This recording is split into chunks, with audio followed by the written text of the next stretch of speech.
welcome to Khealos' Gaming Table. I'm Khealos, and on this channel I talk about tabletop RPGs, miniature war games, rambling walks about whatever the hell comes to mind.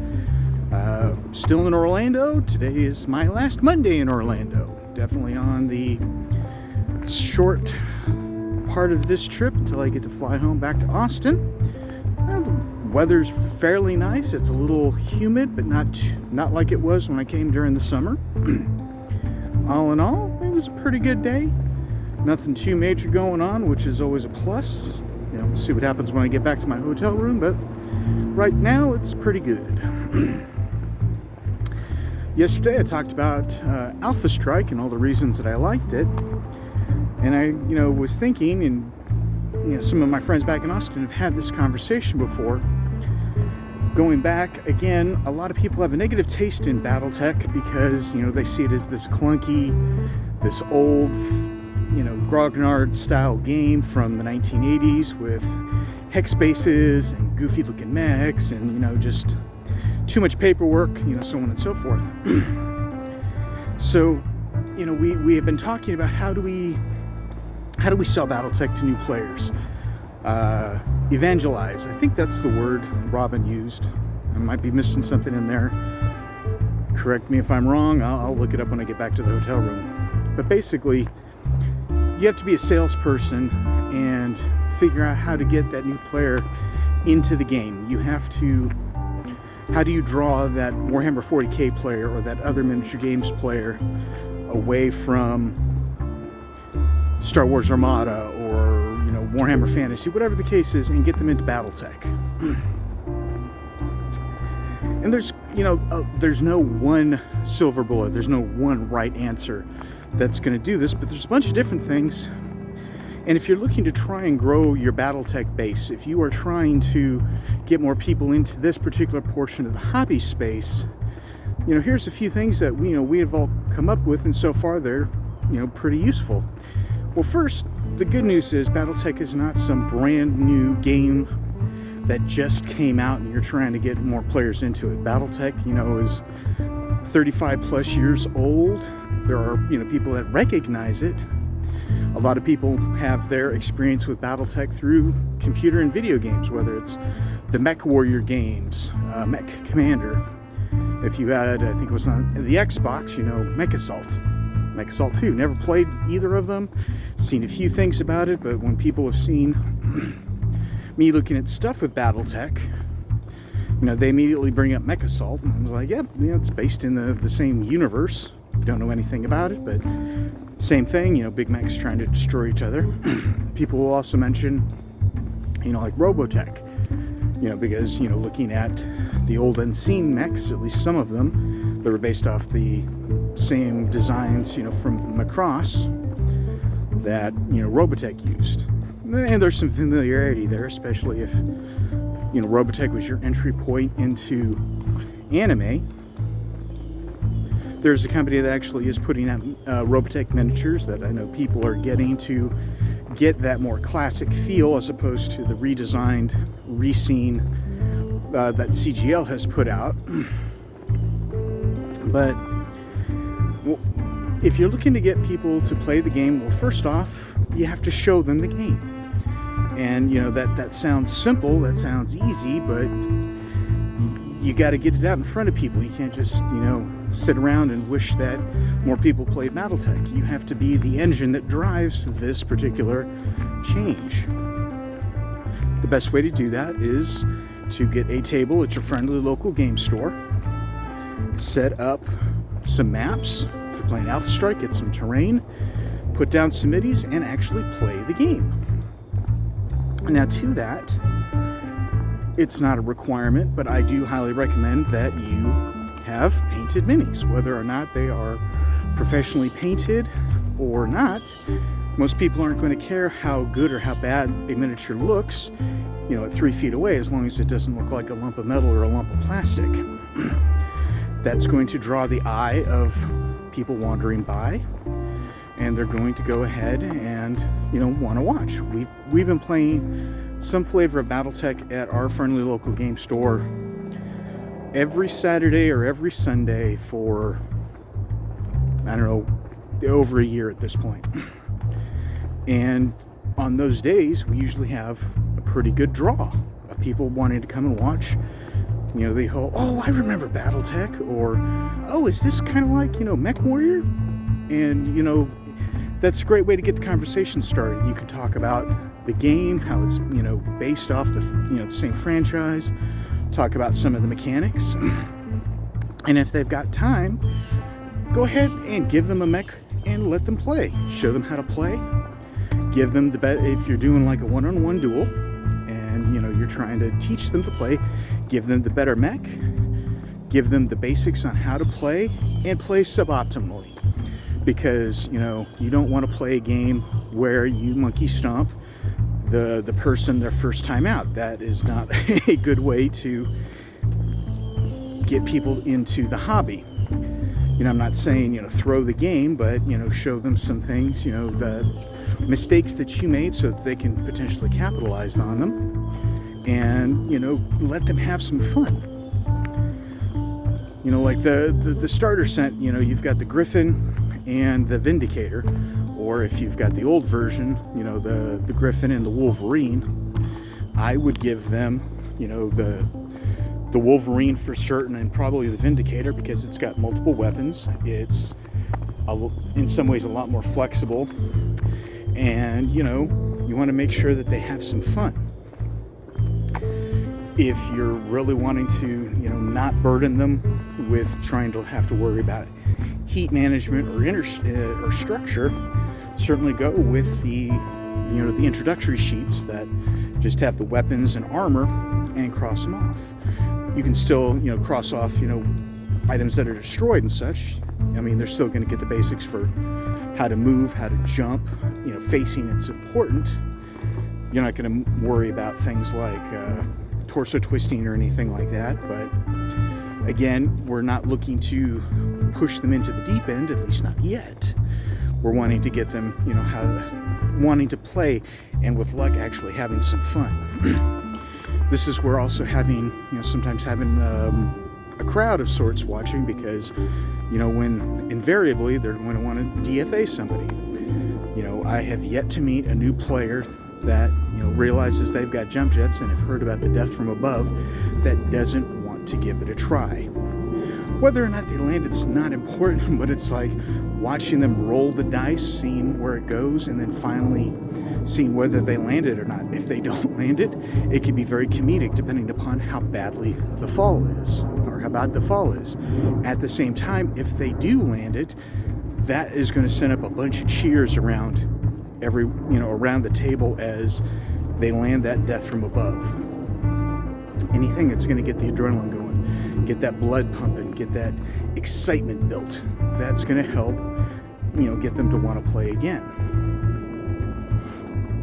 One of the things that one of the organizers that really got the Austin Battletech scene, Robin, what she did was she went around to every Barnes & Noble, she went around to every friendly local game store and bought out every salvage box that she could get her hands on. You know, we would joke and, you know, that, you know, oh, look, the salvage boxes, oh, wait, Robin's got them all. But what she does is, when somebody new that's never played the game before, when they come over and actually want to play, whether it's, you know, one of our tournament game, or not tournament, but one of our campaign games, or just, you know, like a Sunday for a pickup game, she'll give them the mech. You know, sure, it's, you know, what, $8, but as she puts it, it gives them something to paint, something to look at, and it potentially gets some skin in the game. And, you know, on more than one occasion, you know, when we've done something like that, somebody will have had enough fun, they'll go over to the Battletech display, grab, you know, the starter box set so they can get started. I've seen a few go over and actually buy, you know, the full game of Armored Combat. But you want to give them that passion, that drive to go ahead and get the box set. One of the ways to get, you know, to draw away 40K players, you know, said it before, and I'm sure I'll say it again, it's cost. I have a long history with Games Workshop. Well, at least I did years ago. I started with Necromunda. I played Warhammer 40K all of 3rd, all of 4th. I had a Space Marine army for 3rd, and I got a Tyranid army going for 4th. I briefly had a Necron army back when they were all metal, and they were the scout force, not the full plastic force. But one of the big things about, Warhammer is it is, an army game, in that you need a lot of models. That's a lot of time to buy models, to assemble them, if you're into the hobby, priming, painting them, detailing them, so on and so forth. And then let's not, bury the lead here. Games Workshop is not cheap. Anyone that's looked at Games Workshop will realize that. And on top of needing to buy all these models, you've got to buy a codex, you've got to buy your rule book. And then even if you do drop money on models, guess what? If you want Devastators, from what I've seen, the Devastator box comes with 2 of every heavy weapon. But if you want a squad with 5 blast cannons, guess what? You've got to buy 3 boxes. And you're going to then have 15 Space Marines and a bunch of extra bits to get those 5 blast cannons. And, that's one of the big things about Games Workshop is they definitely push the WYSIWYG options. What you see is what you get. Battletech, and to a lesser extent Alpha Strike, is a much smaller investment. Granted, apples and oranges in terms of games and gameplay. Classic Battletech, to be fair, is more of a skirmish style game, and Alpha Strike, scaling that up. In classic Battletech, you're looking at typically 4 mechs for a lance, 5 mechs for 5 omnis, 5 mechs for a star if you're playing clans. That might fluctuate a little bit depending upon point value, battle value that you're playing. But honestly, for $25 to $30, you've got an entire usable force. And while you might have to explain, that a certain mech, I don't have an Atlas, so I'm going to play this Highlander. It's going to be my Atlas. Although why you would use an Atlas instead of a Highlander, I'm not sure, except for it's iconic. But as long as you explain to your opponent, this mech, I don't have this mech in my collection, I'm going to substitute this mech, this Highlander is going to proxy for my Atlas. There's no problems with that. Painting is also optional in Battletech. I'm sure that, if there's an official tournament, you'll either get more points or they would like you to have, stuff painted again. When passerbys look at the game, as opposed to looking down at a bunch of, gray plastic or pewter metal, when they can actually look at fully painted models, that will sell the game a lot more, especially once they start looking at, like the lore of Battletech. It's almost 40 years old. There's a ton of history, going back to the early days of the Star League all the way up to the Ill Clan era. And if they do have that familiarity with, any of the video games, whether it's, Mech Warrior, Mech Warrior 2, Mech Commander, Mech Assault, whatever the case is, they'll have a little bit of history, and they might want to recreate some of the paint schemes that they saw on that. I mean, one of the first Battletech games that I played was the Crescent Hawk's Inception. I recently just saw people starting to paint up, some of the mechs that they have in those colors, and they look pretty cool.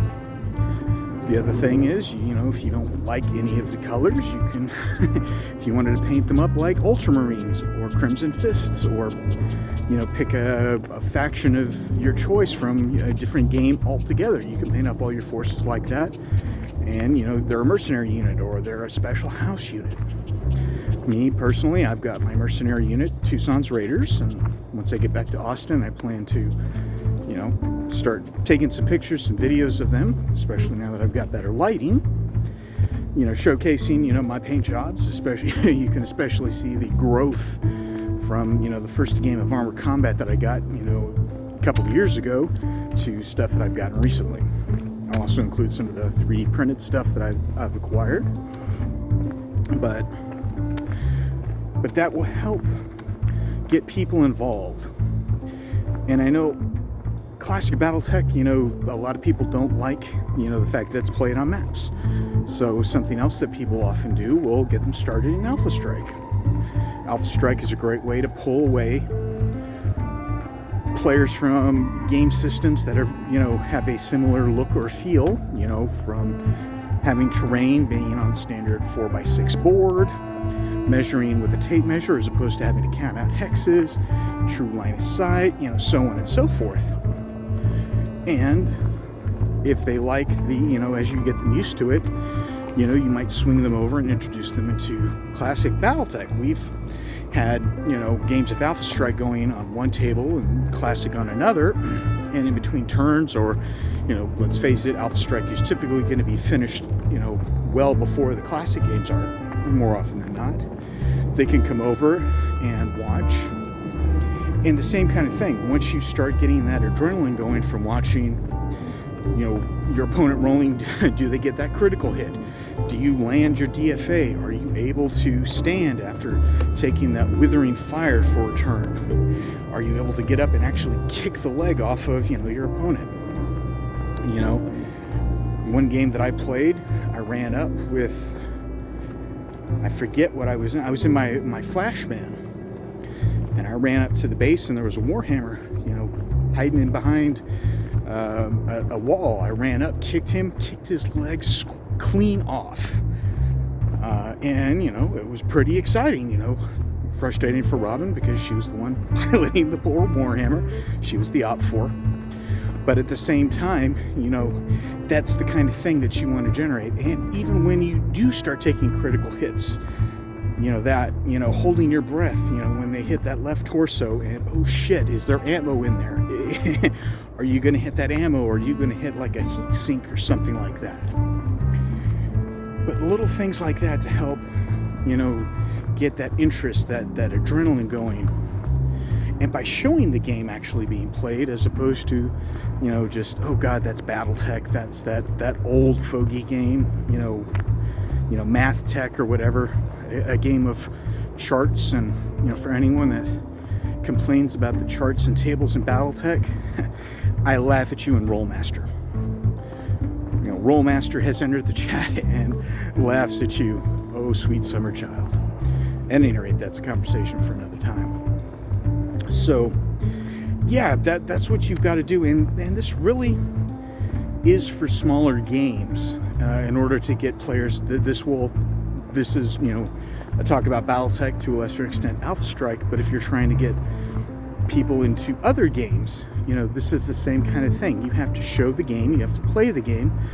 You don't have to be a walking encyclopedia, but you at least have to have a basic knowledge of the rules, so that, you know, when somebody asks a question, you can answer them quickly. Have the copy of the rules handy. And, you know, that, again, going back to point of entry, a game of armored combat, $60 US. You get 8 mechs, 2 from each weight class.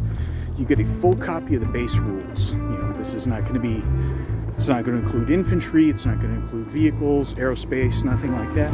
But if you're playing with mechs and you're playing it with intro tech, that's all you need.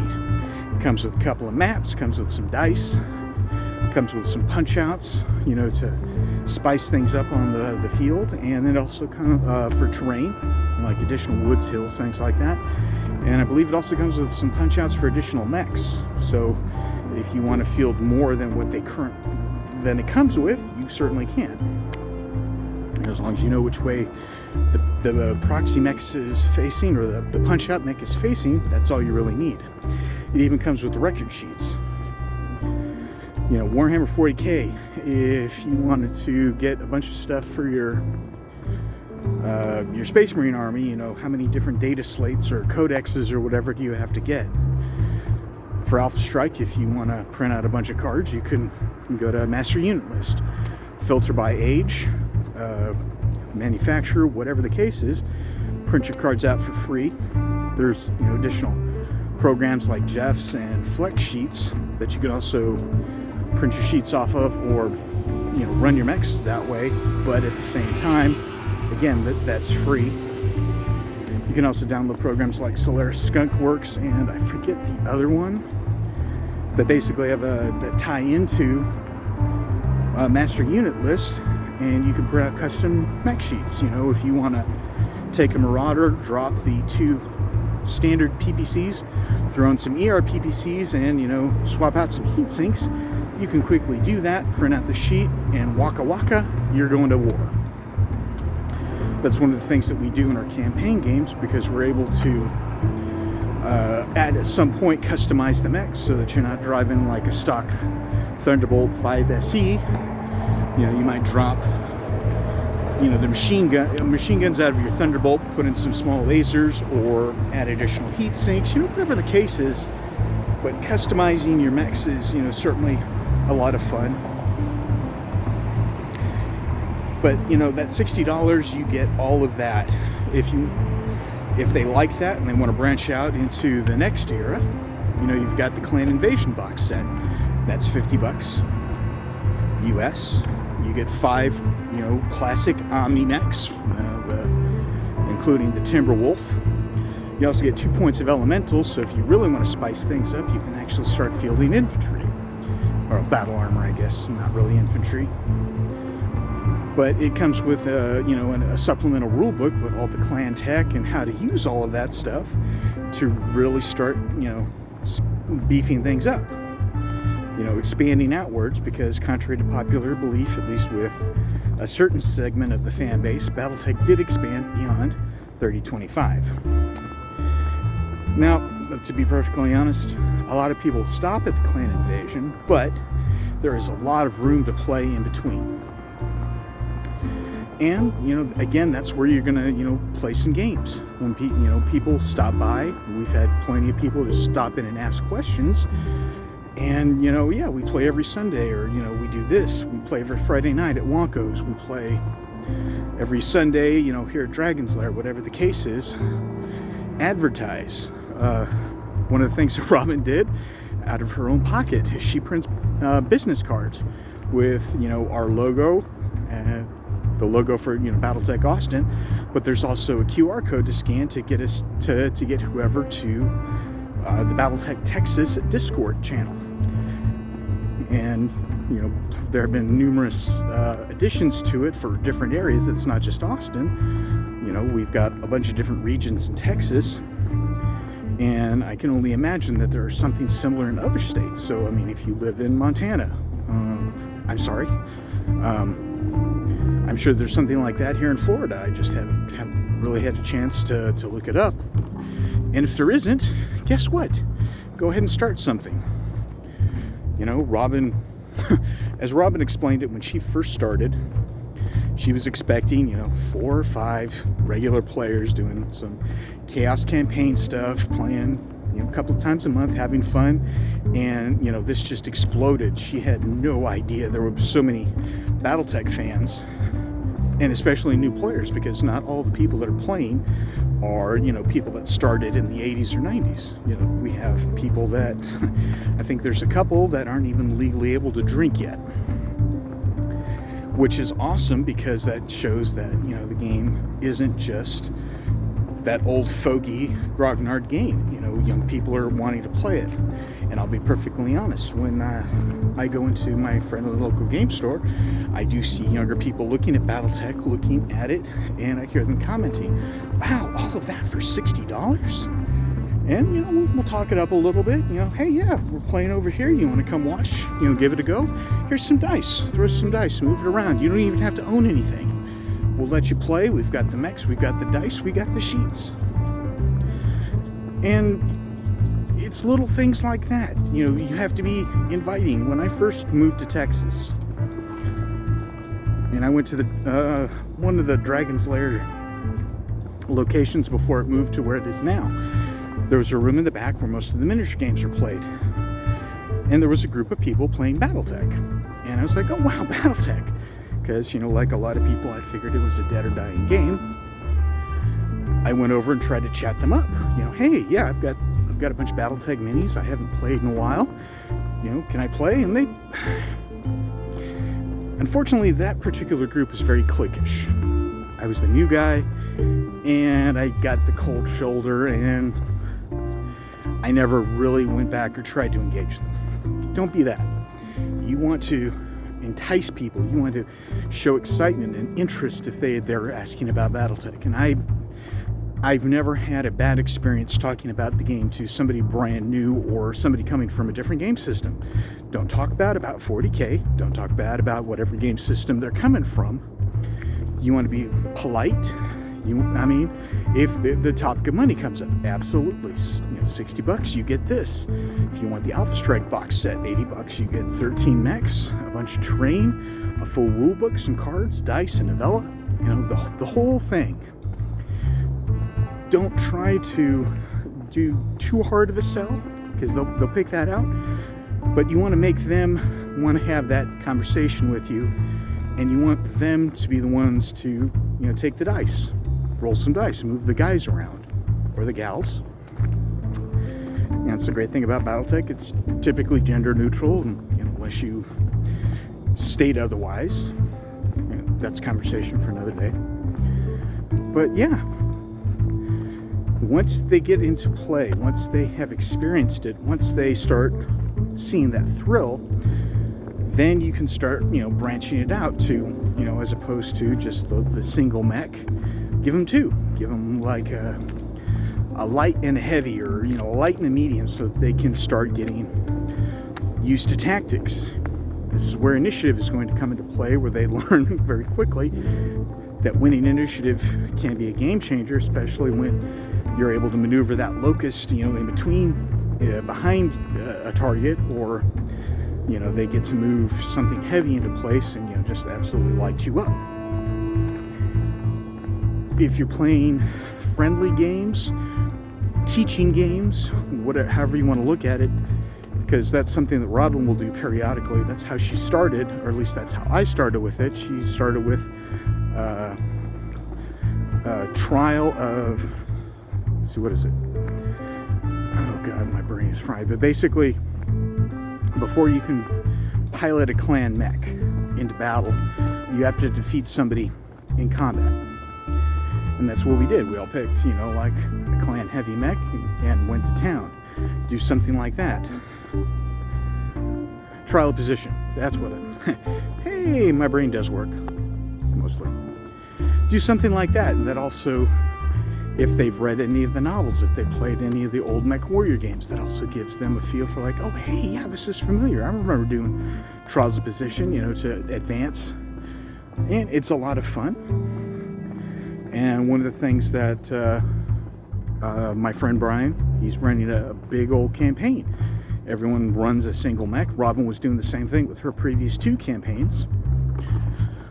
But the first handful of missions are all effectively going to be introduction to the game, or a refresher if you've played before, to get used to 1, moving as a unit, 2, getting all the phases down. And heat is an issue, and you have to worry about it. But at the same time, it isn't something that you have to be too critical about. And sometimes you do have to, if you want to win, you do got to get out there. And sometimes you do take it on the chin. Sometimes your dice are your friends, and sometimes your dice are mine. And they stab me in the back. But if you're looking to get players in there, you got to get the game out there, and you got to show that it isn't that old game. It's new, it's fresh, it's got some great mechs. If your store is carrying Battletech product, you might talk to them about setting up like an actual Battletech day, where you and any of your friends that are interested, advertise. We're going to be at a friendly local game store this Sunday at 2. We're going to be playing Battletech. Come on by. And invariably, somebody is going to show up, hopefully, and just have some fun. And that's how we have grown, the particular, our group. And since Austin is spread out over such an area, we actually have kind of like a group that is now formed down in South Austin, because one of the stores down there is starting to carry Battletech. And they're no longer having to drive quite as far, to get to someplace in Central or North Austin, and I think that's fantastic. I wouldn't mind seeing, like, a north and south of the river shootout, where, you know, we have some sort of a tournament or, you know, some sort of competition play to see, you know, who's got the better players. All in fun, you know, bragging rights aside. And then that's also the thing, you can't take it too seriously. I've seen players that, I've been I've been that frustrated player where I can't roll above 5 for initiative. I can get you dead to rights. I need 6s to hit, and I roll, you know, snake eyes or, you know, 4s or something. But if you are the tournament organizer, or you're the game organizer, plan to lose, because you want your players to have fun. You know, if their dice are worse than yours, I mean, you can't really help that, except, you know, occasionally to rewind, kind of like when Robin hit Voss in the head with an AC 20 turn 1. But, you know, shit happens. But if you make it fun, if you keep it varied as opposed to playing the same scenario or the same mechs all the time, you know, you're going to certainly get a lot of interest, because, you know, even before, you know, the Mercenaries Kickstarter, you know, there's what, 13, 14 boxes, not including any of the starter boxes with a bunch of different mechs. And it's a lot of fun to tailor a force to put it together, picking out different variants, because, you know, most of the record sheets are going to be like a Timberwolf Prime or a Puma Prime or, you know, whatever Prime. But, you know, change it up, you know, give them something to think about, as opposed to, you know, twin ER large lasers, twin, you know, LRM 20s, you know, throw in some Gauss rifles, make like a full-on energy boat and get in there and just, you know, melt them with the pulse lasers. You know, certainly give them some warning, especially if they're a brand new player. And, you know, that's the other thing, make sure that you got to have some kid gloves when you're playing with brand new players, because we've seen, especially for like a game like Alpha Strike, because oftentimes they're only going to have the cards that come with either, you know, the box sets, or they're not going to have that much experience. If all of a sudden you were just face rolling them because they only play up to the clan invasion, but for whatever reason you're playing up into the Dark Age with a bunch of, you know, fugly tech, you know, that's not a lot of fun. You want to make sure that your opponent has fun, not just, you know, you don't win at all cost. It's a game. Both of you should be having fun. And I've been on the receiving end of somebody that, well, Robin had planned to, we've been expecting a person who had a tendency to bring a bunch of clan second line mechs, things like Warhammer 2Cs, Marauder 2Cs, that basically this player would just sit back and at long range and light you up with like 7 points of damage. Because again, if you stand still, you're at -1 to hit. Clan forces, typically you're going to be better trained, and, you know, if you're running into that kind of fire, that's no fun. And there's been, you know, a couple of other players, again, they're all the win at all costs, and or they refuse to change their play style, and, you know, you sometimes have to, you know, push their dick in the dirt and show them that, you know, there are other ways to play. But if somebody says they're brand new, I'm not saying that you should be a complete pushover. You should certainly make sure that they're having fun, because if they don't come back, you've lost a potential player. The store has probably lost some sales. And, you know, when anyone talks about Battletech, they're going to say, nah, dude, don't go there. You know, there's that one guy that, or that group of people that, you know, just, I didn't have any fun, and, you know, they're going to go play Warhammer 40K, or, you know, go look at another game. So it's a fine line, because you also want to have fun, and there is a thrill for winning, but at the same time, if you are attempting to build your Battletech group, you're trying to entice people to play, crushing them mercilessly under your 100-ton foot is not going to be the way to do it. One of the things, as I said, painting models is important to try and get the look, and especially with some of the actual events that are coming up. What you can do is, something that Robin's done is, she's picked up a bunch of different mechs, a bunch of different packs, and shares them with people to paint them up, looking for some Clan Wolf, looking for some, Davian Guards, whatever the case is. Take them home, print them up, paint them up, turn them back in, and that way the workload isn't all on you to get these forces painted up. Now keep in mind that these are going to be played kind of communally. They're going to be shared with people that may or may not have no miniature etiquette. Like don't grab somebody else's miniature without their permission. That kind of thing.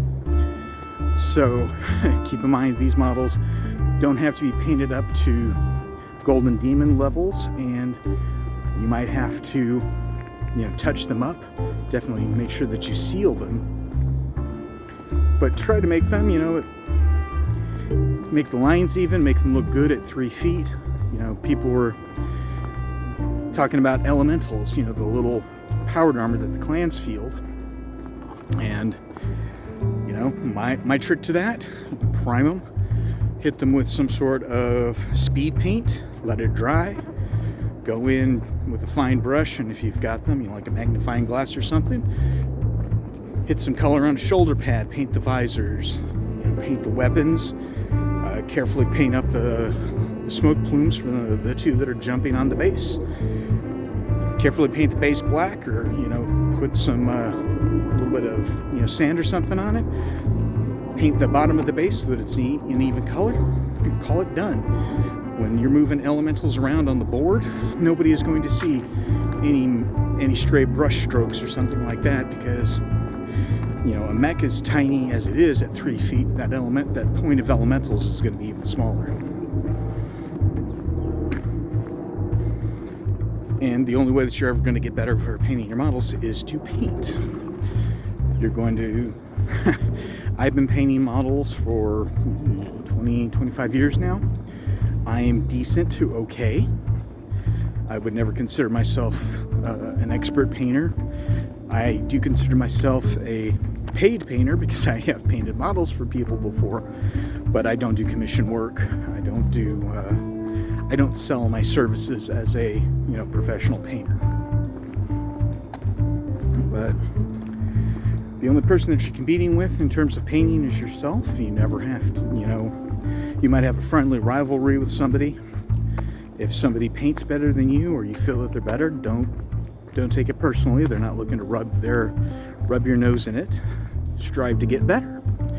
And again, the only way that you're going to do that is to get newer models and paint.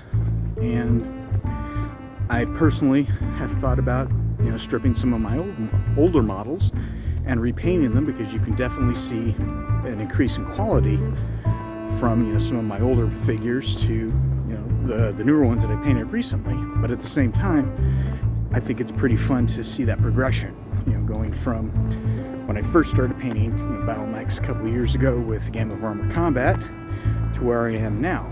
I'm really looking forward to the Mercenaries Kickstarter being delivered, because not only is it going to be a bunch of battle mechs, I got a ton of vehicles, and vehicles are where I'm definitely looking forward to playing, because the vehicle, I like the concept of combined arms, not just mech on mech action. It's not for everyone, but at the same time, with we played with the beta rules for the new vehicles. I like the fact that they still have got a punch. They can still be dangerous. You can't ignore them, but at the same time, they're no longer quite as crunchy and quite as immovable as they are in classic Battletech. It's more like playing with vehicles in Alpha Strike, as opposed to all this armor in the front, sides, and rear. You've got tracks, and as you take damage, you cross it off. And you know, if it speeds up the game, I am all for it, because that is another complaint about classic Battletech. It takes forever, especially if you're playing, you know, big ass forces. But you know, that's my talk on how to kind of evangelize and grow your Battletech group in your area. If nobody else is doing it, get on that horse, take the reins, and run with it, and have fun. That is the important thing. You know, maybe your group might not take off, but you're never going to know until you try. And who knows? It might take off to the point where, you know, there are numerous people that play. Robin used to be, you know, at almost every meet and greet, but you know, she's got a life out of Battletech. You know, contrary to popular belief, there are lives outside of gaming, and she does. You know, she comes in once a week, still shows off. She's got some awesome paint jobs, and you know, we still ask her questions. She still runs games. You know, but you got to do it. You know, get out there, organize it. You know, work with friendly local game stores. If Battletech starts taking off, see if they can start carrying the product. Don't let somebody else do the work. If nobody else is going to do the work, then go ahead and do the work and have some fun. Spread the word, spread the gospel of Battletech. But what are your thoughts on it? Do you have any suggestions on how to get players into the game beyond what I've said? If so, leave me some comments below. Go ahead and like and subscribe, and I'll catch you in the next video.